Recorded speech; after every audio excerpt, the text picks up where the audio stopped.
सिराई में हुई घटना को लेकर एक बड़ा खुलासा और सामने आया। आरोपी पप्पू राम ने यूट्यूब के जरिए कई दिनों से यूट्यूब पर वीडियो देखकर इस घटना को दिया था अंजाम। पप्पू राम हत्याएं के वीडियो कई दिनों से देख रहा था, मगर पप्पू राम को तरकीब मिली कि इस जरिए इनकी हत्या की जाए।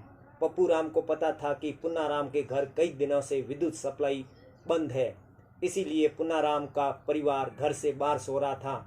उसी दरमियान पप्पू राम ने 4 बजे कुल्हाड़ी लेकर पुन्नाराम पर हमला कर दिया, जिससे पुन्नाराम की मौके पर ही मौत हो गई। उसके बाद में पुन्नाराम के पास सो रही पत्नी उन पर व्यवहार किया, तब वो सीखने लगी। तभी घर के अंदर सो रही बहू वो बाहर आई, तभी पप्पू राम ने उस पर भी हमला कर दिया। 20 बसाव ने बहू ने पप्पू राम के हाथ और मुंह पर खरोंचे भी आई।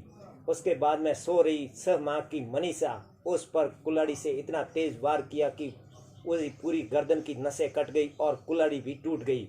उसके बाद में 6 माह की मासूम मनीषा को घर के अंदर झोंपे के अंदर ले जाकर चूल्हे पर रखकर उस पर आग भी लगा दी। तीनों का शव आंगन में लाकर तीनों को तेल छिड़ककर उस पर आग लगा दी। उसी दरमियान सुबह 5 बजे के बाद में घर के पास के रहने वाले सदस्य खेत में जा रहे थे, तो आग की लपटें देखकर वहां पहुंचे तो तीनों का शव आंगन में जल रहा था और चारों तरफ आग ही आग लगी हुई थी।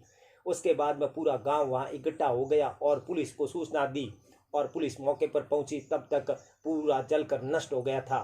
पप्पू राम ने इस हत्या को अंजाम दिया क्योंकि उनका पहले से ही विवाद चल रहा था कि पुन्नाराम और पप्पू राम के बीच में कई दिनों से विवाद जमीन का भी चल रहा था और वह पप्पू राम पुन्नाराम पर आरोप लगाया कि मेरे भाई की हत्या जो गुजरात में काम कर रहा था, सुसाइड किया था, उसी दरमियान उसे आत्महत्या को लेकर इन पर पुन्नाराम पर आरोप था कि इन्होंने ही हत्या की है।